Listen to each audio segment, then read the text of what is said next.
Welcome to One Roof Podcast. Join us for inspiring conversations with roofing industry leaders and innovators. Let's connect, learn, and grow together under one roof.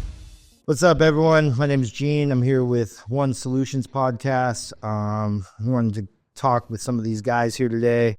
We got Greg Groszner, Adam Tronier, and Chad Fredman. They run some pretty large teams here in Arizona. I think combined between the three of you, total sales was a little over 40 million in 2024. So some heavy hitters. We want to touch base on just background, have they gotten into the industry, what it looks like being in here, motivational factors like what's the driving force, and then the benefits of what roofing is, right?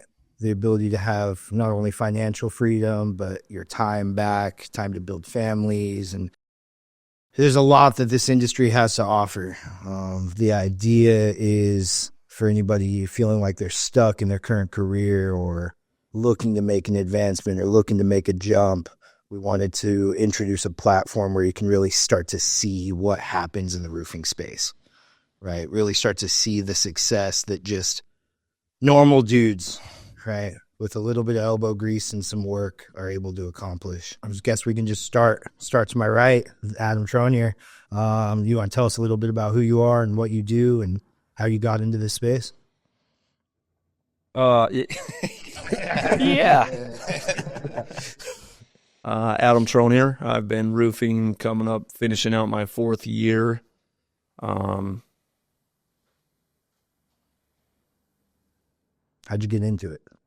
How did I get into roofing? Yeah, who told you about, hey, this is what we got going on, this is what we're doing? A buddy of mine from prison was afforded an opportunity doing project management at a company, was very successful at it, came up really quick. When I had gotten out of prison, I got a phone call a couple days later, and he was telling me about this, and hey, I bought a brand new truck, and I just got my first home. Things are going really well. I'm making all this money, and I thought, like, wow, well, good for you. Everybody hits at the casino every once in a while, but that can't be for everybody. He's like, no, you can do the exact same thing that I'm doing. And it took me quite a while to, understand it and believe in it. But yeah, I hit the ground running. Started in a loaner PT Cruiser, 2003. Didn't really go into third gear too well, no air conditioning, and worked my way up from there. It's crazy, man. PT Cruiser. Yeah. Yeah. Hey, he paid the insurance on it too, and nothing. It's wild. You still have it? I don't, but I want to buy another one and go door knocking or take the new guys in at door knocking just to show them, hey, it's possible. Everybody sees us like the after effects, right? Yeah. And I hear this a lot from people. They're like, yo, it must be nice. Right, must be nice, but nobody ever understands, where people start from. Right, a lot of us come from like an addiction background, prison background, no education background, just looking for a community or a place to fit into, and they find it here in roofing a lot of the times. And then when you start blowing up and doing big things and running big sales teams and putting up big numbers, everybody sees you and they're like, "Wow, man, must be nice." Yeah, but you don't understand what that took to get here where we're at today. So yeah, it is and nice. People also don't understand what it takes to keep it going. Yeah. Yes. Right? The climb up is difficult for sure, but continuing that climb and getting to that next ridge or that next mountain, keeping the wheels running, nobody knows what actually goes into that, right? No. The sleepless nights, the arguments with our loved ones, the not being around, constantly answering the phone, right? Like all that stuff, it's not given to us. It's not free. We have to work for this every single day, dude, right? Like talk about some of the struggles that you've experienced with keeping the wheels on this bus moving. Oh my gosh. Money. Yeah. Money's a big one. Yeah. It costs a lot of money to run a big sales team. Hundreds of thousands of dollars a year. And not even being an owner. It costs, there's been multiple times where my significant other and I were like, hey, I don't think we're like a good fit for each other. you're always on the road. I'm at home taking care of the kids. Like when you are here, you're not present. You're on the phone constantly. Your work life and your team comes before you.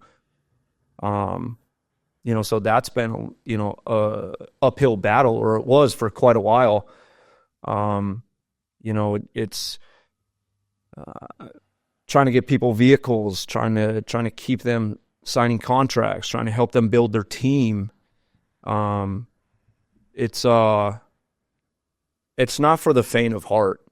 Everyone, I talk to a lot of guys and they're like, I want these big teams. And sitting here and, with us, we run massive sales teams. And we have some other guys that run some pretty big sales teams too. And it's not like something that you wish into existence. It's not a hope. It wasn't a prayer, and it didn't land in your lap.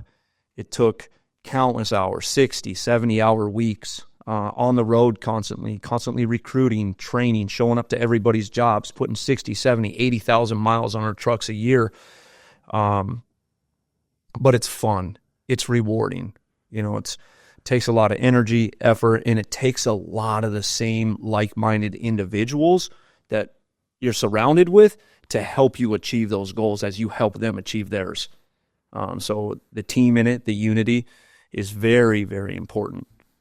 Mm-hmm. Yeah, 100%. I remember when I came into this industry, right? I already had a pretty decent job before being a project manager or a salesman for a roofing company. Actually the guy sitting across from me, Greg, he's the one that recruited me. But I guess he didn't really recruit me. It was more of I saw people, and it's going to sound crazy, okay? I'm a little bit of a crazy guy. I'm a wild and crazy guy, okay? Let me preface it with that, okay? Thank you for the heads up. I saw people far less competent and intelligent than me making good money and driving nice trucks. And that's all I knew at first. Sure. I've been in construction. I know what it means to be a project manager. I know that guy has absolutely no fucking clue what it means to be a project manager, but something about him and the way he carries himself and like the material things that he has, which kind of attracted me to this industry at first, was so alluring, right? And I remember reaching out to Greg and being like, all right, like, tell me about this. Like, how much money you make a month? Like, what does the job entail? Like, how does this work? And I remember him telling me about it and being completely turned off by the idea of being a roofing project manager. I was like, I don't really think that's something that I want to do. And it was kind of a back and forth between him and I. And then one day he just calls me and says, hey, I've got this little job where we have to do some extra work on this pergola that's attached to the roof. And dude, you guys are laughing. The backside of head job turned into an absolute nightmare for US. But it was the reason that I came into this industry. Dude, I'll tell you that right now. And some of this podcast is going to be kind of boring because we're going to be talking roofing terminology because that's what this is. Pergola. Yeah. What is a pergola? Doesn't matter. Google it. Figure it out. Anyways, this pergola was essentially attached to the roof. In order for the roofers to replace the roof, we had to detach all the slats on this pergola, right? And we're talking a couple 100 feet. It was a lot, big, right? Greg's like, yeah, just bring your normal tools. We'll take these things off. We'll stack them on the side of the yard. Once the roof's done, we'll put them back on, okay? I'm like, all right, yeah, easy enough. So I go there after, doing manual labor all day at my other job, get over there, take all these slats off, put them off to the side, come back 2 days later, put them back on. 2 weeks later, Greg hands me a check. I can't remember if it was like $3,000 or $5,000. He just hands me this check. Is this enough to quit your job? And I'm like, what is this? I don't understand. And he goes into the specifics of what it is that we do. And he said, dude, per market value of detaching and resetting aluminum slats on a pergola for the amount of lineal footage that you did pays this much. I was like, what? And he hands me that check. Is that enough to quit your job? Absolutely. Absolutely. Because I'd never seen a check that big in my life.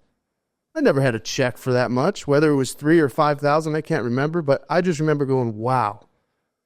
Went to my boss, said, hey, I'm going to put in my 30 days. I'm done. She fired me 2 days later. I called Greg and I was like, I guess it's time to start. And that's kind of how I got thrown into this industry, right? And now I sit here in this room in this kind of a weird experience. Yeah. Like we're sitting in this podcast talking about this stuff. We know Greg doesn't want to say a single word. Yeah. This It was up to entire him. time. You'd sit here silent for the entire hour. Greg Groszner, ladies and gentlemen, he's here. Yeah, He's Greg in full Groszner's effect. here. Hiding in the bush. Yeah. He's trying to evolve into the bush. You know, and that's kind of what I think maybe this podcast, we have no idea what this needs to be. No. We have absolutely no clue. We have no idea what we're doing. And that's kind of been our story is we have no idea what we're doing, but we continue to push forward. Right? So I kind of hijacked that from you. I'm sorry. I'm just feeling a little. I drank half of a Celsius. Yeah. I don't drink a lot of caffeine these days. So that's got me jacked. I'll drink all it. I'm I have drunk pumped. a lot of caffeine this morning. I am absolutely pumped. No, and it's I don't know. It's all on course, right? It's like I think the entire idea of this is, hey, we don't know what we're doing. We're just some dudes. But it is a little surreal moment because we've all worked together for years, you know, and we've all been friends for years. And now it's like, okay, well, there's so much value in what we do. There's so much value in the dude stuck in a dead end job who doesn't even know this world exists. I don't want to allude to the concept that it's easy because it's not. Like you said, the must be nice. I've seen so many people, and I know all three of you have, go broke trying to jump into this, right? I've watched dudes gung-ho, ready, and then the freedom of time that comes with it, they treat like a vacation, and they stop treating it like a day job, right? And as a result, the money dwindles, and they leave. And they're like, yeah, roofing wasn't for me. It's like, well, the idea is to give a platform that's like, no, it's hard work, but God, is it worth it? You know?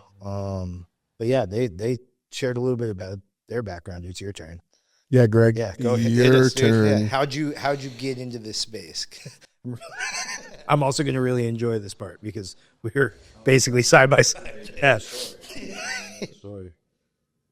Yeah, I'm Greg. I'm a project manager at Pro West. Yeah, I guess how I came into this was that my entire life I just worked in the trades.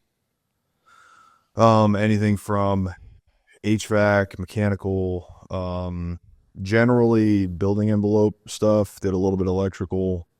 Actually got sober and got into commercial building envelope through a couple companies here in town. Keeping water out of buildings, you know, pretty basic principle. And then got really good at that, and I met a guy who was doing this. He was chasing storms. He was just started a new roofing company. And I respected the man a lot, and he came to me and he's like, hey, I want you to come sell for me. And I was like, dude, I haven't sold anything my entire life. What are you talking about right now? I like weld. Like, Just like I'm not the guy. screws and the screw splines. I'm not a sales guy. He kind of like positioned it and articulated it in a pretty brilliant way to me. He said, he compared it to one of my hobbies. One of my hobbies is building rifles. And he said, I've heard you talk about building rifles, with the level of passion and enthusiasm and, conviction that you have with that. If you could do that with roofs, you'd be the best roofing salesman in the state. So something clicked in that conversation. So I was like, I'm gonna try it. And over the years, like it turns out I was pretty good at it. Wasn't the best, never really strived to be, but it connected in a way where it's like, and this is kind of just like my own personal story, but I know that there's guys out there that have a similar outlook towards it. So that's why I try to like articulate this. The sale is not very important to me. You know what I mean? I don't particularly like the process of the sale. I don't really like it. It just feels forced to me, but I sell to build because the self-fulfillment and the gratification of building a project and executing on a high level and seeing the relief on the homeowner or the property manager, whoever it is, that I am worth the shit and I am capable and operate on a high aptitude. That's where the fulfillment comes from me. You know what I mean? Yeah. And I see guys like that. You know what I mean? You know, we got a bunch of guys like that on the team. So yeah, I started to fall in love with this job, and I really enjoyed the freedom to. You're right. The freedom is difficult. It's coming from somewhere where you have to be somewhere at a certain time, clock in, be told what to do. Switching from that to you are your own boss. You are responsible and accountable for your own time, and you just got to get your job done. That's a whole different ballgame. So that took a little bit of getting used to. The other thing that I would kind of highlight is the stress. The stress initially was incredibly hard to bear. So you have to, come up with coping strategies for it. And then the funny thing is like, I thought that stress was like bad back in 2017. And it's just amplified everything. I'm just like, I'm going to be in a psych ward here pretty soon. I'm just like all stressed up all the time. So like, but yeah, dude, I'm incredibly grateful for, the entire ride, dude. It's been amazing. I've been humbled and blessed to that these guys have chosen me to lead them. And I try to maintain that attitude and that principle. You know what I mean? I mean, the guys are amazing. And I think the thing that I like the most about this job, I think, or I've come to learn that I like is teaching men to fish and really giving them the tools to realize how successful they are in their own aptitude, and seeing them build their lives and achieve financial freedom, and all of a sudden, like, they're talking about, sending their kids to private schools, you know what I mean, purchasing second houses or third houses, and I'm like, bro, you were driving a PT Cruiser? Yeah, bro. Like a couple of years ago, dude, this was not even on your radar, you know what I mean, and now you got cash stashed away for this kid's private school. Like, this is crazy. Yeah. True financial freedom. Yeah, and it's like you create like a divergence from like from the generational shit, you know what I mean? Yeah. Like whether they come from a background of poverty, you literally have the ability to teach a man how to escape that, how to carve your own path. Yeah. And it's really an incredible experience to witness. And that's what I just try to do. I witness it, Yeah, well, there's a couple huge things you touched on there. One, I think is cool. Doesn't really happen in other door-to-door industries, but that craftsmanship leads to a large volume of referrals. Mm-hmm. We know that game, right? Like when you're looking at total sales volume, X percentage comes from raw door knocking. Mm-hmm. Me and Sean Ricks, CEO, were talking about this the other day. It's like the volume that comes in the org from referrals is mind-boggling. It's huge. It's huge. It's 60% of our revenue, right? Like, it's insane. And that's a direct result of I take pride in my craft. I take pride in the roof that's getting put on. Yeah, and I just wanted to touch on that because that's huge. You know what I mean? Like, solar is not seeing referrals in mass like that, right? Pest isn't seeing referrals in mass like that. Like, other door-to-door industries are not seeing referrals at that scale. And it's really cool because you're able to take pride in the actual product. You're protecting these people's largest asset, right? Everything you'll ever have is under that roof, and being able to provide our clients peace of mind is really cool to me. But the stress, dude, let's talk about that. I know that's something all four of us know well, but the three of you know it in a different capacity. Yeah, I mean, stress about different things, but you got to cope with the stress. What do you guys do? What does that look like? First and foremost, man, the stress that happens every year, it's bittersweet, right? As you progress in this industry, and for those that don't know, primarily we all get our start in door-to-door sales, right? So we drive through neighborhoods, we see roofs that have damage on them, we knock on the door, and we proceed to tell that homeowner, hey, I noticed you had some damage on your roof. I think this may qualify for your insurance company to pay for that full replacement, right? So that's kind of what gets us started in this industry, right? It's like we don't really know much, but I know I can see a damaged roof and I can get a third party to pay for that. And all you got to pay is your deductible. That's it, right? So that's kind of where that all gets That's where you get started in this industry. And then as things progress, you get the referrals and this and that and all that good stuff. But the stress that takes place is the longer that I do this, the more gifts that are given to me, right? The more things that are on, more responsibilities that are on my plate that I've always wanted in my life, right? Like becoming a homeowner, that's a result of roofing. Becoming a father, that's not necessarily a result of roofing, but you know, that is being able to provide for my family. You know, being married, owning a home, having a child, having a second child on the way. You know, those things are stressful, right? But as that progresses, the stress is more, it comes from a place of gratitude. I'm grateful to have this stress, right? I'm grateful to have these things on my plate.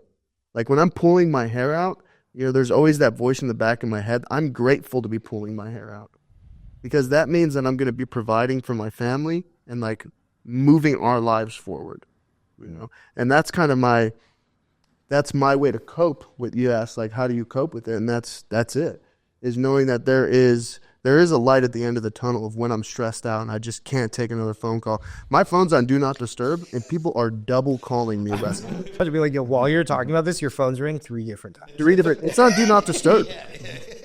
So it already goes straight to voicemail. You have to call a second time in order for the call to go through. It's just blowing. It is just blowing up. That is stressful. Because I'm here doing this thing and I got stuff going on. Yeah. Right? But I know that we're going to find a solution to whatever that problem is. Yeah. You know, and, you know, that's going to add to, you know, the gratitude I have for this industry. Yeah. Right. Yeah. I love how you said the things I stress about are the things I always thought I always wanted. Yep. Right. They were my goals, and now it's just handling the goals. What's your, I mean, dude, you were telling me the other day, like I wake up at 4 a.m. every morning, just ready, full of fear, just you're like, I'm slamming coffee and pacing my kitchen, and yeah, like talk to us. You're not allowed to say that. Only I can say that, because when you say that, I'm like, damn, it's sounding good, but yeah, absolutely. But Chad's 100% correct. There was a time in my life where, like, I prayed for that. Yeah, I prayed for changes in my life. I prayed for a good job. I prayed for a good community around me. And when that, you know, that prayer was being answered, didn't really understand like the amount of weight that some of us have to bear, a lot of us, whether you're new or you're seasoned or whatever that goes on, to carry that weight and continue forward. But it reminds me of the first time I ever took a leap of faith in my life at 34 years old, sitting in prison. I got on a wildland firefighting crew, and they took me on this hike. I don't remember, it was like 14 or 17 miles, and I think I was like 10 days sober. And I was out there with these guys. Like, I walk in this dorm, they put me in the dorm, I get on the crew, I go through these, you know, these training courses, and I get certified. And then we go out to do a hike, and like 5 pounds of, you know, water in a bag on the back of you. You're walking on some used boots that they have for you, and clothes and a helmet, and you have a tool in your hand. You're like 3 miles into this thing, and these guys have been preparing, right? Not me. I'm just like, yeah, I'm a wildland firefighter. Cool, dude. Yeah, we get to go out to restaurants in prison.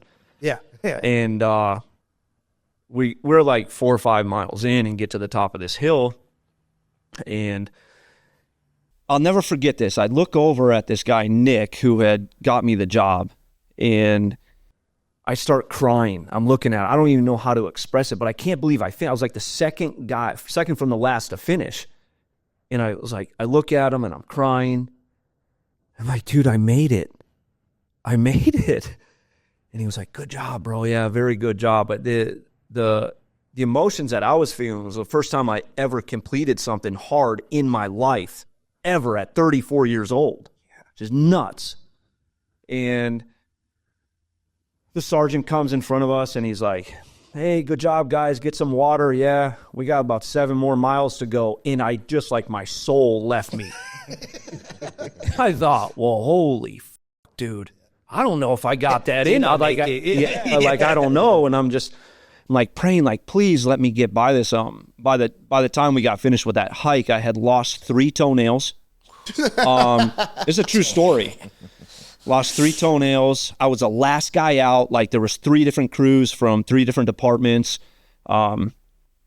And our squad boss at the time like came back out and was like, yo, let me carry you out of here. I'm like limping, everyone's staring at me, and I have to do like the walk of shame. And I just felt, terrible, but I still had finished. And I think about that, and we have a lot of guys that come from the wildland fire crews that come on, and they're like, dude, this is hard. This is crazy. Like, I haven't seen any income. When do we get paid? Like, I've been knocking doors. I've been signing contracts. Dude, I don't have any money. Like, I don't have a place to live. This is, and we're paying it out. We're trying to make them as comfortable as possible. But for those guys from the crew, I'm like, hey, it's your turn to carry the bladder bag, because that's every new guy's position. And they understand that. And so when I'm thinking, and I wake up at 4 o'clock in the morning and I already have text messages from 11 o'clock at night, I know we got 10 things on the schedule, or I'm walking in to do a podcast and my phone's blowing up. I feel accountable. I feel constantly like, hey, I need to make sure that the crew is okay. I need to make sure that everybody's taken care of. And if I'm not doing that, and I typically put all of them before myself, including my family, like we talked about earlier, the stressors on that and stuff. Like you said, I prayed for that. I asked for that. I wanted that. And now that it's here, I have to be thankful for it. Like, it's a rewarding position. And Greg said, I'm humbled that these guys choose me. I'm humbled that I'm able to fulfill the duties to the best of my ability. I'm humbled that I have a team around me that can carry the weight when I can't. But it's a big sack of weight. It's a lot, but it's so gratifying. I couldn't be more thankful for the position that I'm in, and then we get the opportunity to give it back to other people. That equates to being on a podcast, right? Yeah. For some reason, we think we're big enough to we're like, hey, we might as well go talk about this for a minute. Yeah. Selling $40+ million a year, that when we're not even owners of a company, and we just run sales teams inside of a company, is a pretty big deal. Yeah. But you got to keep the wheels going. You have to be there. 100%. And I think, there's a reason why you guys are sitting here, right? The idea of 40+ million, but you're sitting here just in an authentic state. Hey, we're just dudes, like me. It's like, dude, I used to sleep in a bush, bro. Yeah. That's where I come from. You know what I mean? It's like, is what it sounds like is the evolution of your stress. The motivating factor is still the same behind it. Because the stress you guys are dealing with now is a lot different than the stress in 2017 when I was watching you drive all over the state, Greg, right? Like, this dude was doing builds in Pine Top and Phoenix and Flagstaff and Tucson. For those of you who don't, like, all of those places are 2 to 3 hours apart from each other. Here's what's sick about that, though. Is like, sometimes you'll hear us complain like, dude, I'm just overwhelmed. I'm so stressed out. I'm doing these things.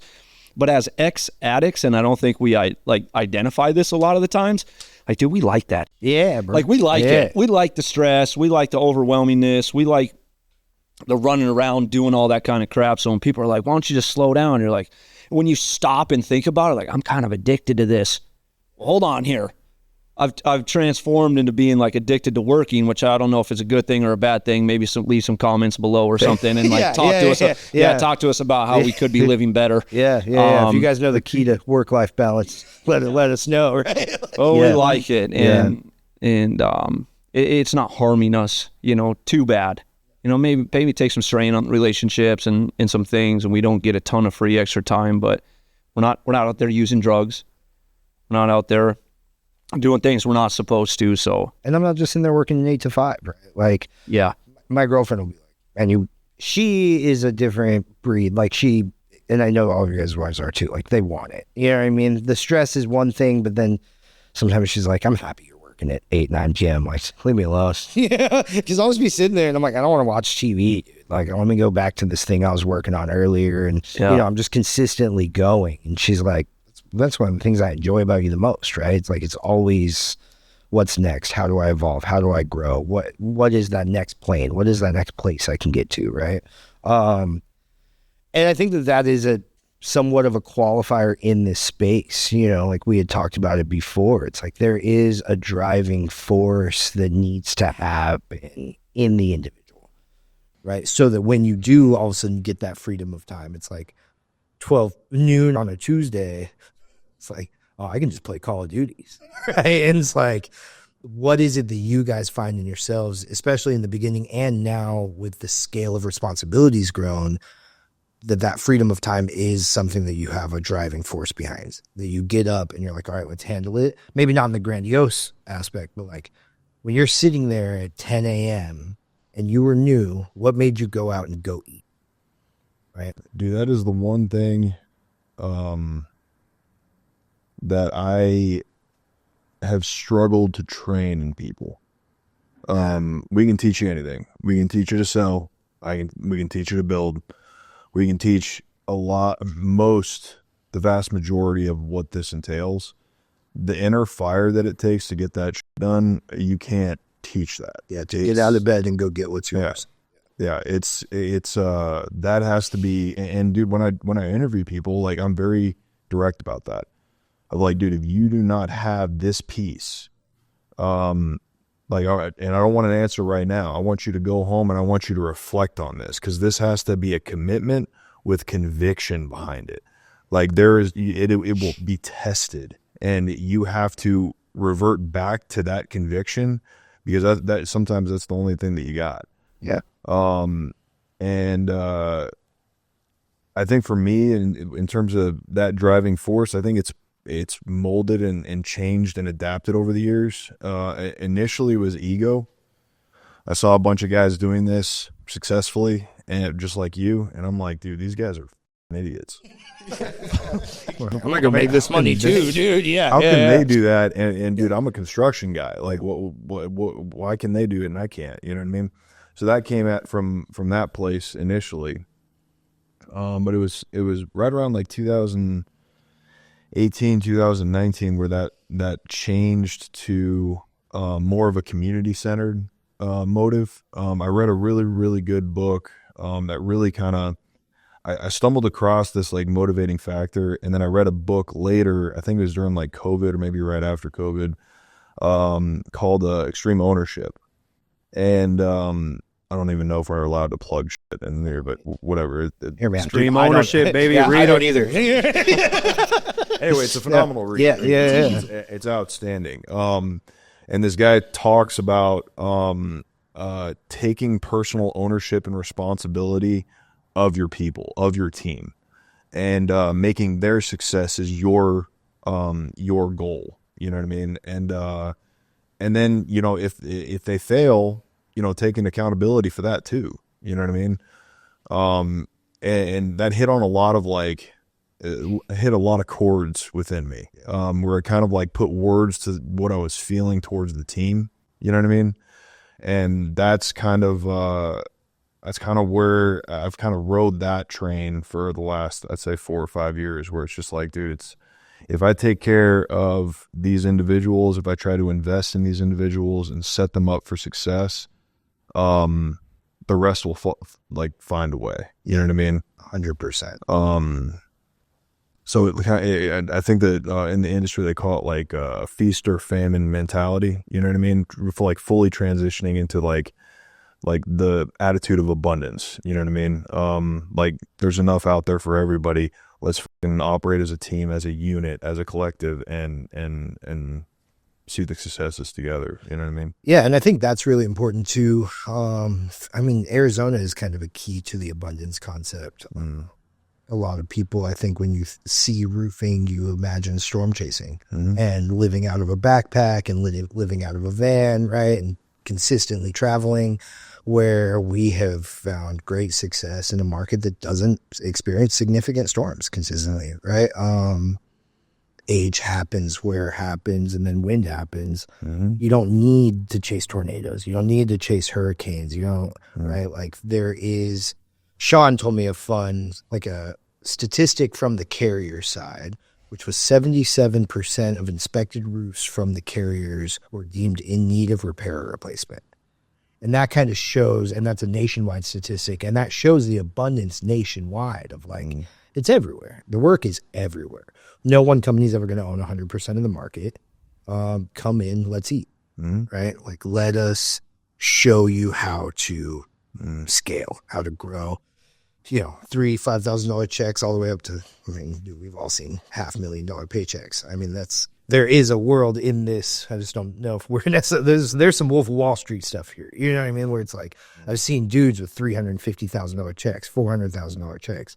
Show me a check and I'll quit my job, right? Like, that is the other side. That is behind what we're talking about, is crazy, life-changing volumes of money, right? Like, now I know that all four of us are a little cautious. You know what I mean? I don't think any of us are that guy, but I like that part of it. It's like, no, that's what's happening behind the scenes. We're going to talk about how it happened, how we got there, what it looks like to get there. And that's powerful,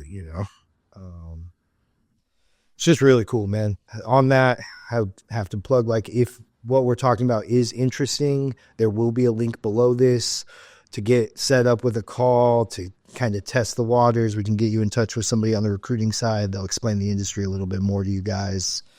Really come see what we're doing. I'm not really one to say give it a test run, but your guys' experience with that. I mean, I've watched dudes like, yeah, I'll do it part-time on the weekends. And it's like, yeah, or just jump.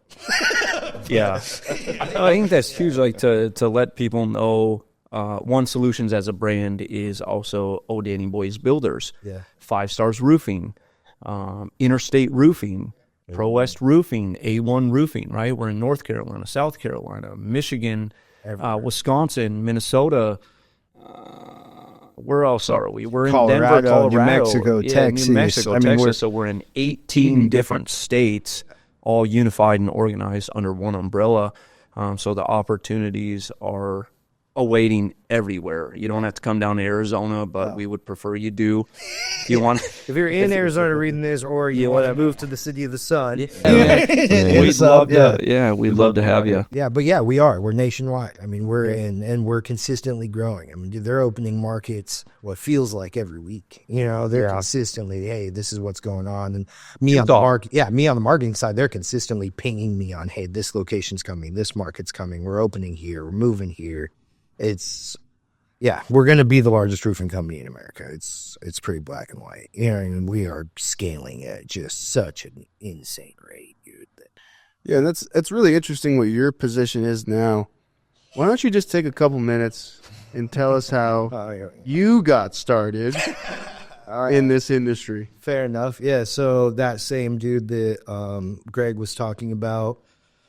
So my background was in power plants and coal mines before I moved down to Phoenix. So I was in like high level construction, doing water blasting. I got buried alive, and those are stories for another day. I came from the trades as well. I'm from a rural town, middle of nowhere, and I was working at GoDaddy here in Phoenix. I learned how to sell a little bit, and this dude was like, he'd pull up in some new truck and some new Denali every 6 months. And it's just like, what are you doing? He had an apartment in Montana, an apartment here, and he was just all over the country.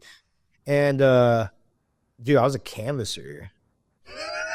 So I jumped from GoDaddy. I had some side. I was like building websites for people on the side and things like that. And I was making $200 a week to canvas. Every once in a while, Billy would be like, oh, yeah, one of those jobs went to build, and I would make like $50 or something. just broke, dude. And, I was doing canvassing, kind of just learning this thing. I was scared of the jump, of the commission-only jump, right? That's just the reality. I was scared of the security getting lost. I come from a place of like, there's not much to rely on behind me. You know what I mean? Similar with all you guys. You guys just are better with fear. And then I don't know, like late 2017, I left because $200 a week isn't enough to live on.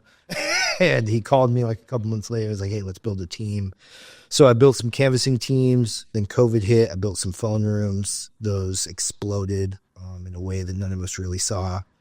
It even passed my expectations. I knew it was going to do well. And we found a niche, man. I found a sector that wasn't being attacked heavily, and built my brand around that, which is cool. And then the digital marketing space. And then, I just came onto the One brand recently to run digital marketing nationwide. And yeah, it's cool, man. I think this year we were going to do 15 to 18 million in telemarketing and marketing leads, like just lead generation. So yeah, it's cool. I've been in it since 2017. This industry changed my life too. Not in the direct PM side, but yeah, I mean, it allowed me an opportunity to move into the executive level, which has been a really cool experience. You know, I look back and I've been at an executive level since I was like 26. So for the last 5 years, I've been at like a decision maker position inside large organizations. And it's like, I've never been to college. I don't even think I've ever been on a college campus. You know? I graduated, I was just at home for Thanksgiving, and my mom was like, "Oh, I got some stuff for you." And she pulled this backpack or this manila envelope out. And like, it was my diploma from, like, you guys had those bad kid schools where you guys went, you know, like the alternative, you know what I mean? It was like my diploma from there. And then like, yeah, it was like my diploma from there and like a couple like probation graduation letters. So she's just so proud of him too. She didn't even know what was in it. She was just like, "I think this is yours." And I was like, "Mom, throw this away." And she was like, "No, what?" That's when you were her little pumpkin. Yeah, the manila envelope was like a Supreme Court envelope. Like, Still her pumpkin, but not so little anymore. But yeah, so it's crazy to look at like what this space provides, right? Like, we're talking about doctor money, man. You were talking about stuff that, and none of us have degrees. I mean, some people have degrees, right? I think. I don't. Oh, I thought you were. don't. Oh, yeah. But you were. No. Greg was in a frat, so I just assumed he has a degree. This is the funniest story to me. Actually, I did when I was singing the front. Yeah. But yeah, man. I mean, this place is a sandbox, and this industry is a sandbox, right? The ability to sit at one and meet, you know, all of these employees and sales guys and like high level dudes nationwide. And you see it's the similar landscape. It's just people who are willing to learn, willing to work, and willing to do. I was just talking to Sean Ricks the other day about like concepts and ideas, and he was like, "Man, just go." You know, I'm trying to figure out my place of like, where do I get approval versus give you updates? And he was like, just give me updates. Do I trust you? Just go. Right. And I think that's bred not just on the sales side, but on the industry as a whole side. It's like, we just go. The money's out there. Go sell. Go find the clients. Go grow. Go scale. Blow up. Right. Like my phone is. Well, Chad's phone's been ringing on the table. Mine's been ringing in my pocket. Ours are vibrating back and forth over here. Just so this whole side of the room is just a consistent hum of vibrations. Yeah. But yeah, that's a little bit about how I entered into this space. And dude, I'm so grateful for this industry. You know, I'm so grateful for roofing. It's just a sandbox environment. It's like, hey man, if you're willing to go, if you're willing to work, if you're willing to learn, we got a space for you, right? We can find a spot, you know? So. Yeah, I like what you said about just go. It's that really is. It kind of reminds me of like, the prospectors in like the mid to late 1800s, like the gold rush. Yeah. You know what I mean? Where it's like, dude, those guys on their own volition, all they had is their gumption, and they just made it happen. What was that? They only had their what? Their gumption. Oh, their gumption. Here we go.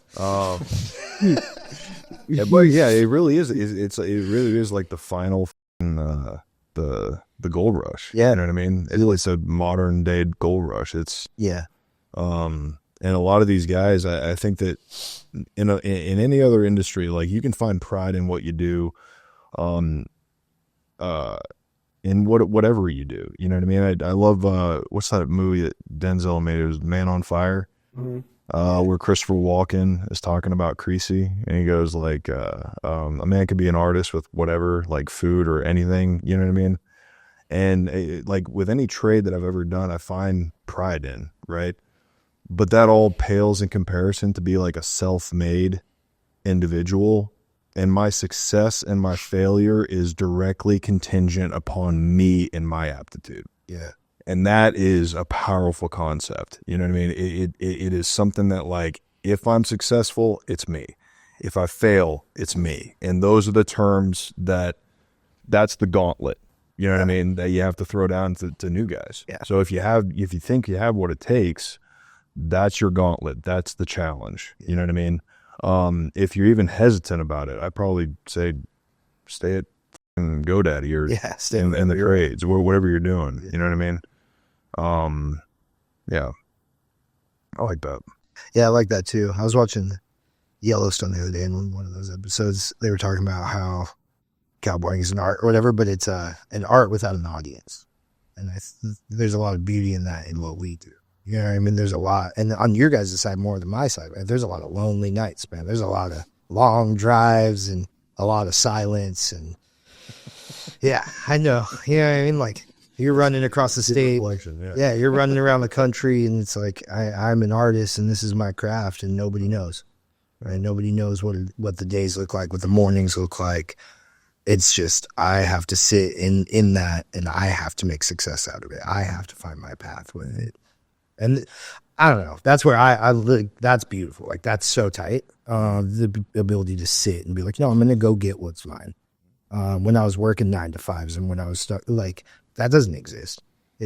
Especially, you know, I've talked to some guys on like the financial sector, and it's like, you sit there for a decade hoping for a raise, right? Waiting for a promotion, waiting for whatever's next to fall off and retire so you can move in.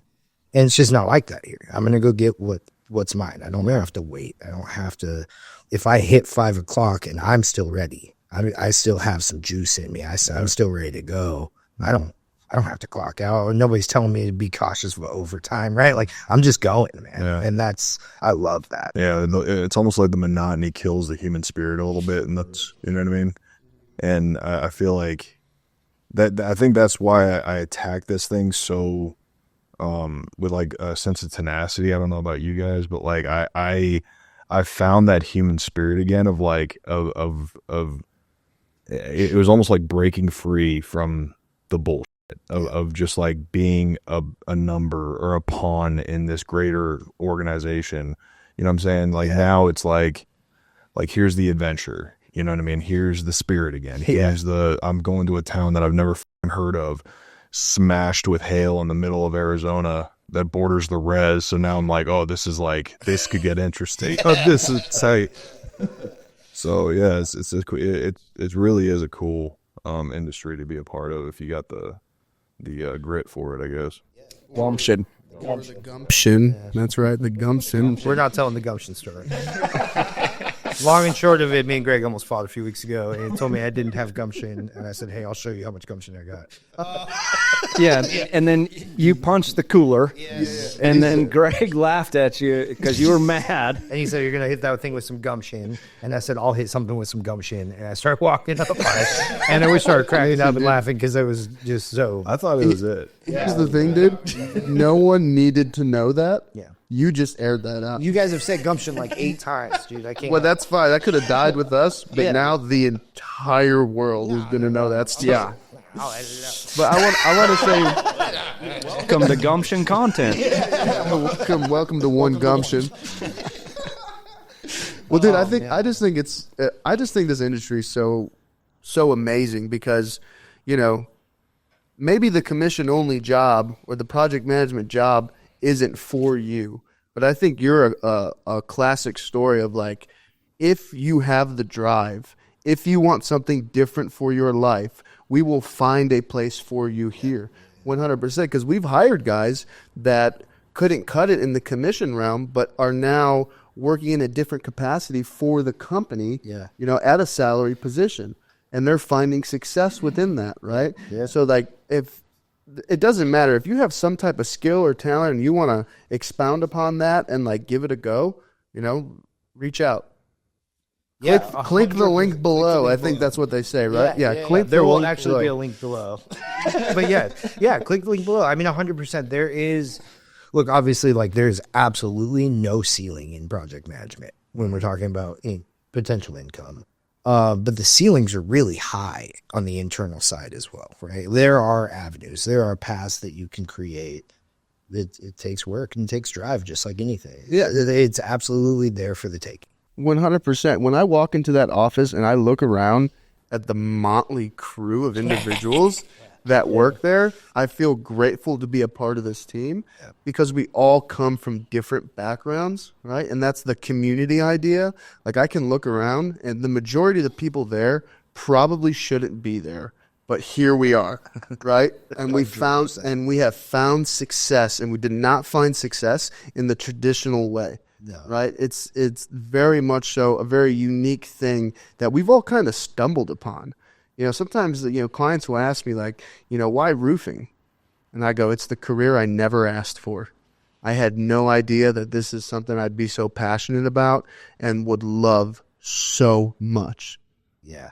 That's mind-boggling to me. I was in Europe over the summer, which is a wild sentence, right? Like I solo traveled Europe for a couple weeks, and I was walked in on the roofs over there. I bet. Like, dude, once it's in, you never lose it again. You're just looking at roofs wherever you are in the world. 100%. You're trying to drive. You're going on a date with your wife, dude, and you're just looking out the window at the roofs as you're driving by. You're veering out of the lane. Yeah, you're veering out of the lane. She's like, what are you doing? I'm like, didn't you see that roof? That was messed up. As a matter of fact, I'm pulling over and handing him a car. Yeah, and you're in your sandals and gym shorts. Like, dude, I was in England. Like, yeah, London's cool. Check out these statues. These things are wild. So we should start doing that. We had to find a crew immediately. Yeah, once it's in, once you find it, it never.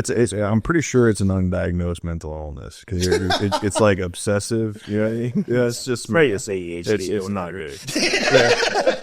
But it makes us a lot of money. I really enjoy the culture in the community and the ability to build inside of a company or multiple companies that's not necessarily telling you exactly how to do it, and you can only do it this one way, and if you don't do it this way, that 9-to-5 structure kind of thing, and you can come in here, make your own hours, which multiple people choose to do part-time, right? Which is okay, but when you really start rocking and rolling, and for us especially, like we created, whether you're in AA program or any program, or you're coming from prison, we created a culture for a landing pad for these guys who maybe wouldn't have been afforded an opportunity anywhere else, right? Like with my background, multiple felonies, just a really bad history. I was hoping and betting like, dude, maybe I can make $22 an hour when I get out of prison. By the time I retire, I'll be 35. I'll buy a house when I'm 50.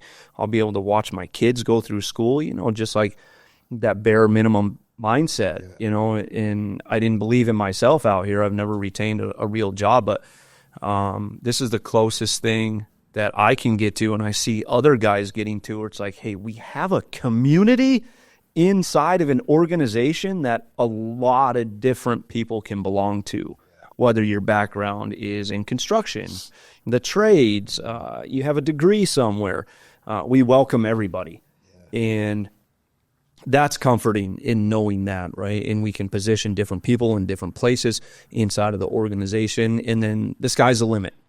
There is no, we'll come in and we'll give you this, and you can learn how to do your craft really good, and then we'll give you 50 cents an hour raise in January, right? Congratulations, and hope you have a Merry Christmas. It's like, yeah, but I've been working so hard here doing all these, doing my task and my job to the best of my ability for so long now, and maybe I should get like $1. Yeah. Instead of that 50 cents. You know what I mean? Like, it's like, yo, I don't want to see that. There's so many people out there that either are or aren't educated that just deserve an opportunity or a chance. And then when you build something that we've built inside somewhere, we're like, hey, come home. Like, come be a part of this. This isn't just a job. It's a culture. It's a community. It's a family. It's a great organization, and it's across the country. So come be a part of that. I know that the wildland firefighting crew taught me a lot about doing teamwork, having unity, what that takes, how much you can get done, and through doing this as a team, with a team, by a team, I love to be a part of something. That's the greatest thing that we have going, is like, I want to be a part of something that's bigger than me, right? I don't want an executive position here where it's like, yeah, well, I'm the VP. That's amazing, right? We're all VPs. Yeah. Everybody can run it how they want to run it. Like, you're the VP, we're the VP, and let's build on that. Like, come home, come work with us, come be a part of this family. And then we have, we talk about just us right here, as people may get introduced to Greg, Chad, Gene, myself, but there's like tons of us in the company. There's a bunch of us like doing the exact same thing, and what a great representation to be a part of. Yeah, it's powerful, man. But the community aspect, I think, is what you do with your team is powerful. You know what I mean? Like, I don't know if you want to touch on that a little bit about like your individual team's culture and what's came from that. Because it's what you guys do is a family unit. You guys move as a unit, and that's a direct result of the success that your team's experienced, in my opinion, right? Like, you guys are a cohesive unit, you know? Well, yeah, it comes back to that like family thing. For some of us, that's all we have is each other. Given the fact that we came from prison, most of us, have hired over 75 guys that came directly from prison. We didn't know what we were going to do. We didn't. Thank God, by the grace of God, I was afforded this opportunity to where when I saw that it was real, I couldn't talk about it enough on emails or letters or phone calls from prison. Like, guys, found something. I found something for us, and I know you'll be good at it because you were a hustler, or this is kind of, no longer, and I don't know if I can say this or not, but there was a time in our lives where we didn't live correctly, and we looked in people's garages and broke into cars and homes and did just live this insane life. And now it's like, hey, we just have to look at roofs. But nobody's looking at roofs. It's all legit. We get Allegedly, we did all those things. allegedly. Allegedly. The court system says different. But to provide a landing pad for multiple people, and then for the people in the beginning that came out and bought into the culture and understood what was happening, and for those guys to provide a landing pad for the people that they knew. Now, son, we are reducing the recidivism rate in prison. We are reuniting families back with their children. Guys are buying homes for their first time, like Greg was talking about earlier. People buy their vehicles for the first time, and we get to introduce that to them. And by the grace of God, man, we make enough money as a project manager in the beginning to help reach back out and help. Like, this isn't for me. And I know that. Like, God didn't put me in this position for me to say, look what I did. Look how much money I make. Oh, yeah, man, must be nice. Yeah. Right? Like that attitude. So it's like, hey, I can't outgive him. Yeah. And he's proven it to me a million times. Dude, you cannot outgive me. And I'll continue to give and provide for you as long as you continue to provide for my children as they're coming out. So it's my duty. It's Chad's duty. It's Greg's duty. It's our responsibility. Like, you continue to bless me with this position, I'll continue to give it back to your community and to your people, and hopefully that'll streamline and string down through other olive branches giving back. So it's the biggest joy in the world for a guy to come out and, I have a house, a room, and other guys too. This isn't just me that does this, but like, hey, come live at my house, come parole to my house, come do probation at my house, come be a part of my family. Like, stay here. We'll have you. We'll build you up. We'll buy you a little truck, We'll pay for your meals and your foods. Like, hey, we just want you to part of this. And then they don't go back to prison. They graduate probation. They find a girl. They get married. All these great things happen that none of us could ever envision. And, sometimes we get moving and grooving so fast, we don't get time to sit here and reflect on those things that happen in people's lives. But as a result of that, like, the industry has changed a lot of our lives, a lot. Very blessed and very fortunate to be a part of that. Yeah, it's powerful. That's like one of my favorite things to see is the new guy pulling up in the PT Cruiser, Corollas, beat ups, old trucks. You know what I mean? Yeah. All of a sudden they're pulling up in Denali's talking about I just closed on a house. And I think that in today's landscape too, we've talked about this, like the simple, we've mentioned like purchasing assets multiple times now.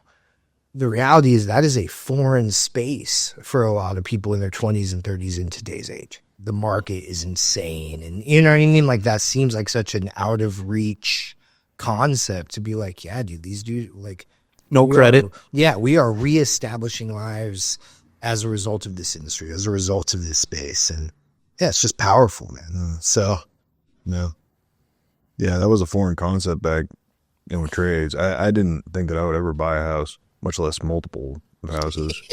Like that's crazy to me. But yeah, I think that it's one of the blessings that that come along with this. I mean, if you get good at your own time management and keeping yourself like accountable, you get really good at this job, right? And then what happens is like what took you 60 hours a week now takes you 20 or 15, right? So that frees up all this other time to diversify your revenue streams and like really grow your assets, right? If you're smart with your money. And that's another thing that we try to impress on people on the team, not only in a cultural way, but also in like a teaching way, is hey, maybe you shouldn't buy that useless hoodie, right? Or you know, maybe you shouldn't buy that useless. Who was the last guy? But it's Gucci. Yeah. Don't go hit the mall with your first cat. Yeah, nobody. I promise you, nobody gives a fuck about that. Yeah. Like, save for your house.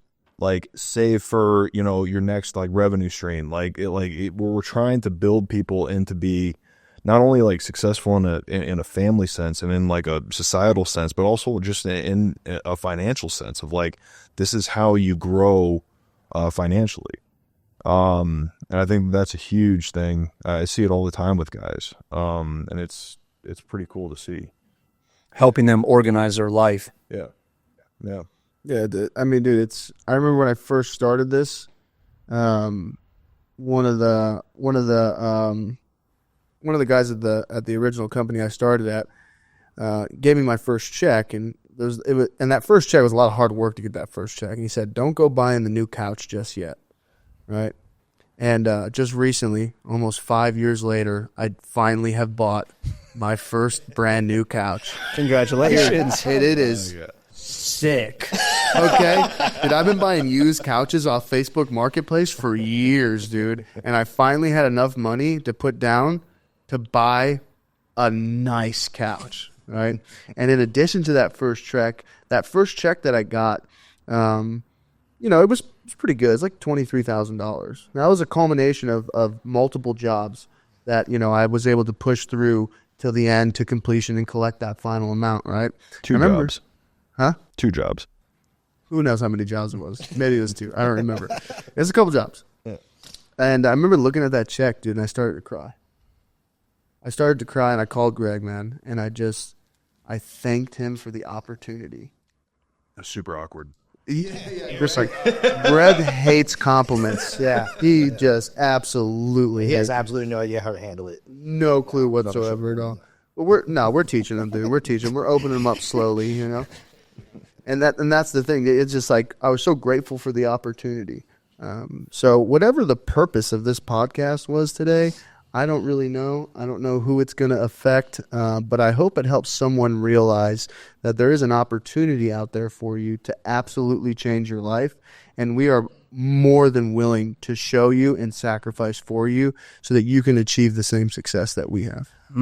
Yeah, I think that's the idea, right? Is just to put a lens on what it is that happens in this space. It's just to put an eye on the couch of like, this is what's going on here. This is what we're doing. This is what we do. And it changes lives. And if you're tired and you're beat up, come have a conversation with us. Come do a ride around, dude. Just hop in the truck. I'll show you. Yeah. Just hop in somebody's truck. We'll take you on some knocks. We'll put you on a roof. We'll show you how we build it. We'll teach you. We'll teach you how to fish. And then, yeah, don't sleep in. Don't stay up late. Wake up, go to work, and your life will change. And no. Yeah, you're good. Yeah, I think that's exactly right. Is putting a lens on it, and I jive with that. I think that the thing that kind of separates us from a lot of the organizations that I see and work with and help out is that famine to abundance mentality. You know what I mean? I see it all the time as like, why would I teach you this? You know, like I'm dealing with my own stuff, or like, why would I teach you this? You know, that's going to leave less for me. Yeah, why would I show you the sauce? Why would I show you the secrets? Yeah, and we have that is a toxicity that I cannot personally stand in this industry. Yeah. And we have done I feel a pretty good job at Pro West of completely eradicating that from the company. And I mean, a lot of us have been doing this a lot of years, and all of that experience is just an open book to everybody. Yeah. So I think that that's really what separates our company from the way other companies operate, and hopefully that gives people the confidence to actually give this a shot. Because I remember when I came in, training was not as structured, if anything. And it was a long time, paycheck to paycheck, just getting by until I started like gaining traction, and we try to mitigate that as best we can, where we're just giving you all the playbook to be successful. So that's something that I really wanted to touch on, is like you're not going to be hanging like a leaf, you know what I mean? You're going to be invested in, which is huge. Yeah, and on that, I mean, you guys run that training. Chad and Greg both run like a large training every Friday on intricate knowledge. With the other uplines, yeah. Yeah, with the other guys. And for anybody listening, it's like some of that is going to be, as the channel evolves, you'll start to get a look into what it is that we're doing in the office space, in the training space. Because it is. I mean, when I got into this industry, it was this like, throw them to the wolves and see who comes back. Mm-hmm. Right? And it was, sure, it worked, but it wasn't replicable. There's a lot of good dudes I know that have a bad taste in their mouth now because of that throw them to the wolves concept. Mm-hmm. Where we're doing it different now. No, this is for anybody. Anybody that has the drive, anybody who can get up. We're here to show you. Mm-hmm. So I think that's really important. Yeah, I think so. I mean, we got like 15 minutes of time left. Should we go into some funny stories? A couple clips? Yeah. Clips for the reels? Yeah, I would like to hear like the stories really do just make this. Yeah, like best stories you got, dude. What do you got? You guys get, that's all you guys. Run it. Shit, roofing's boring as hell. I don't have any stories.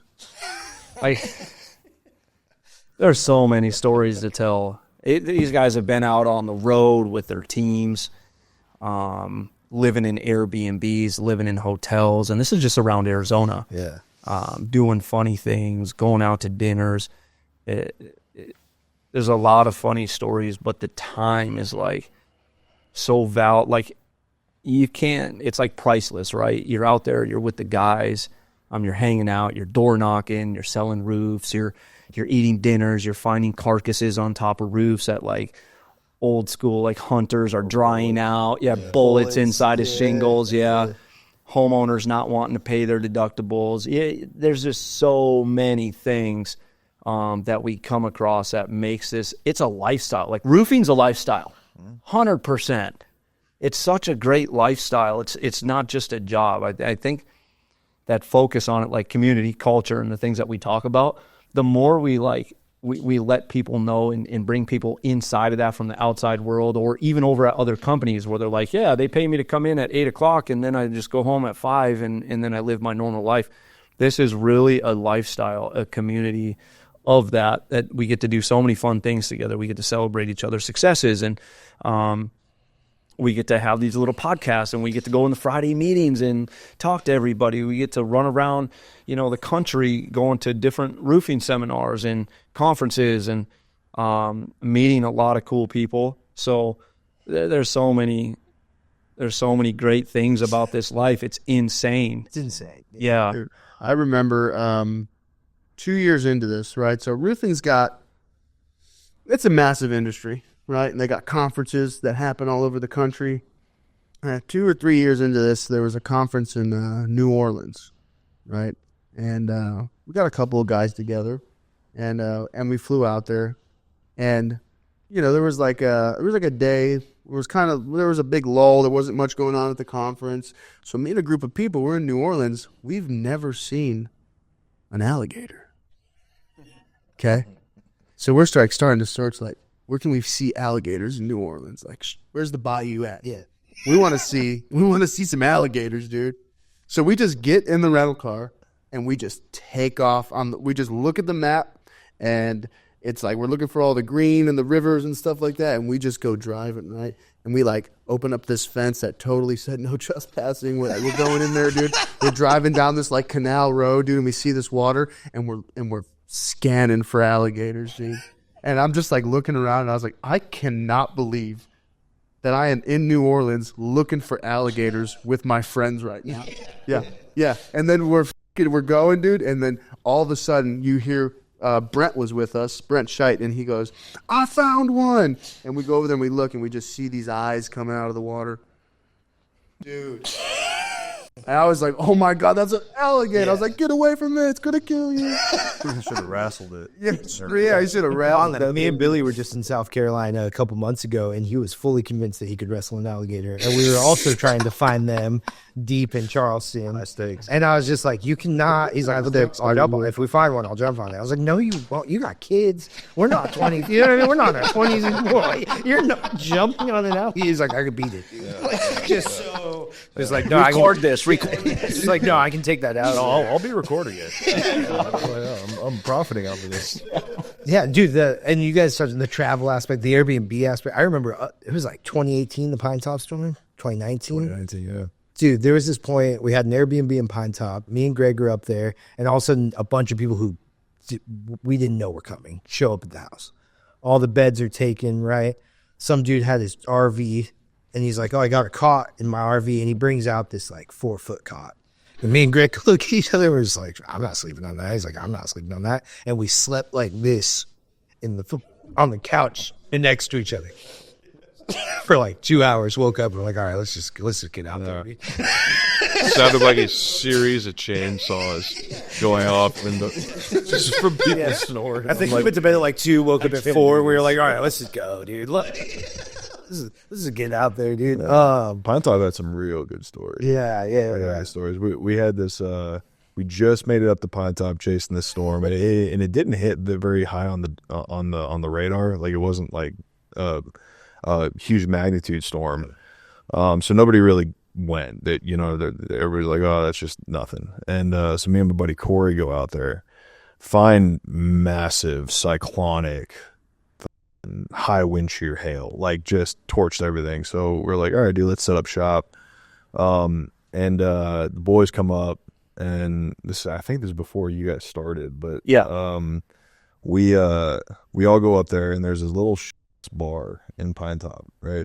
And a couple of the boys are drinking, and me and Corey are obviously sober, and I'm gonna make this as PG as I possibly can. Do it, Barry, please, because we don't want to edit it. I want to keep this. Yeah. So I was single at the time, and there was this nurse up in Pine Top, and she's sitting on my lap, right? We're having a good time, and this local comes up to me and says, like, "Hey, man, she's got a boyfriend. He's at this bar." And I was like, "You didn't tell me you had a boyfriend. This is awkward." Yeah. And I don't know if you've ever been like close to a fight or like a precarious position with 160, 180 pounds in your lap, and it's not a fun place to be. Like you're feeling pretty vulnerable. So, like, I'm trying to like calm this guy down while this lady will not get off of my lap, and I had to like lift her up, right, and just delicately as I possibly could, just plop her on the ground. It's so I could then go up and face this guy. But I get up, and this guy is pissed off as a hornet, dude. He's not happy. And so I scan. I'm like, all right, where are my tools? Where are my assets in this situation, right? I start scanning, and I scan my boy Kenny, who's like 12 shots of tequila deep, just useless to everybody, right? No help. Keep on scanning. You go over to TJ, absolutely useless, also 12, 13 shots deep. He's no help. I keep on scanning to the deepest, darkest corner of this bar, and I find Corey. And Corey has been watching this entire situation play out manically. And he is standing in a ready position, bobbing back and forth with 2 beer bottles in both hands, just ready to just go to town. And instantly, just a wave of just peace just washed over me. I'm like, dude, I got that crazy bastard on my side. We're good. Yeah. It's all going to work out. Community. Yeah. Community and camaraderie, dude. Yeah. But that's the adventure, dude. Yeah, that's the adventure. Just some random town. Yeah, the middle of nowhere. Yeah. Also a fun little... We did so much work. You guys did so much work in Pine Top that the local roofing companies were unionizing against them. Oh, and threatening us. Yeah. They would meet them at the supply house and be like, you're taking work for the next 20 years off the mountain. And I remember Kenny's response is like, it shouldn't take you guys 20 years to do this work. We're going to be out of here in 6 months.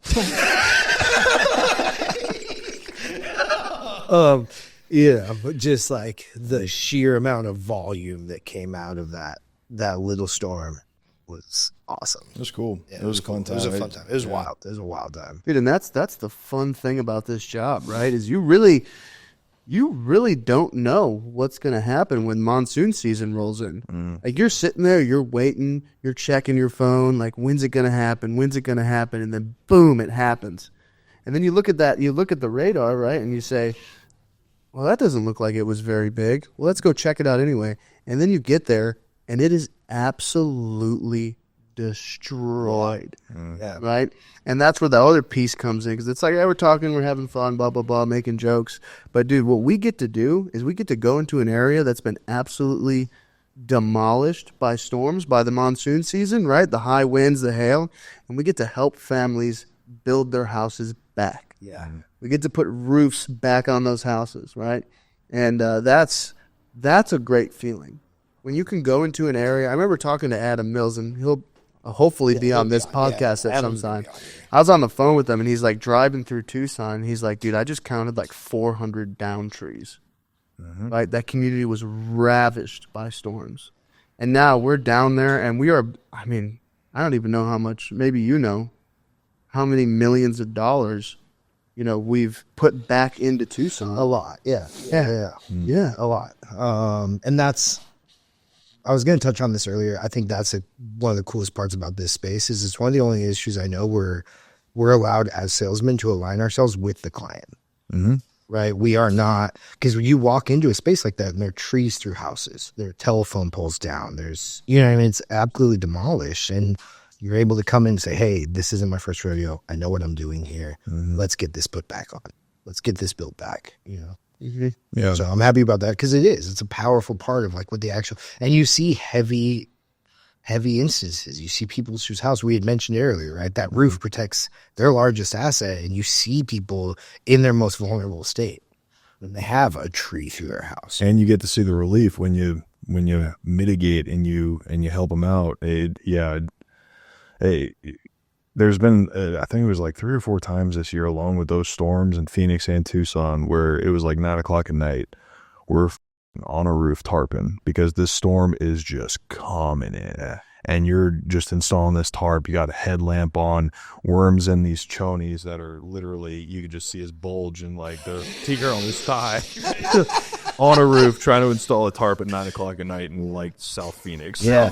Dude, Yeah. That's the adventure. You know what I mean? Yeah. A hammer, a bulge, and a nail. They were American flag, little tiny chonies.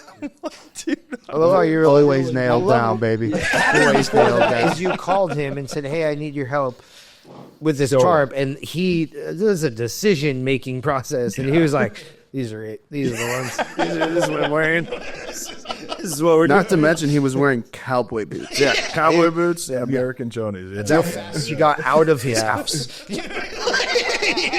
He was just like, I got to put the boots on. I'm out. Send the address. I'm on the way. That's the community, dude. That's like, and everybody like jokes and laughs about it, but like, dude, you can't find that shit anywhere. You know what I mean? That's some pretty cool shit. Well, I think that's a good place for us to finish up. I want to thank you guys. I mean, this has been a great time. We've just been laughing for the most part. But at the end of the day, like we had mentioned, right, the whole concept is to put a lens into what's happening in this space, what's happening in this industry. And for me personally, like trying to spin all this up was the authenticity side of it, right? You see a lot of guys, here's my sales book and here's this and let's go make all the money. And there's a disconnect, I think, between like the humility aspect of like, look, I'm grateful I found this industry. I'm grateful I found this space. Yeah, no training course required. You don't have to give us a bunch of money. Yeah. Right? In fact, we're going to end up giving you money. Yes, right? It's just money. It's going to cost us money, right, to get you rocking and rolling. But we're willing to do that because the same thing was done for us, right? And we've kind of all been taught that, from our experiences outside of work is like to keep what we got to freely give it away. Yeah, reach out, man. if you're watching this and you like what we're talking about and you see, hey, I do want 2025 to look different. I do want this next year in my life to look different. I want to bring in abundance, right? I want to evolve my life and evolve my landscape. Hit us up, man. Follow that link. We'll get you on a call. We'll get you in a ride around. You can see what it looks like in the field with the stories we're talking about. And yeah, I'm just super grateful that we could do this, and I'm happy to have you guys on. So thank you guys. Yeah, thanks, man. Thank you, man. Happy to Thank hear you. Yep. Cool.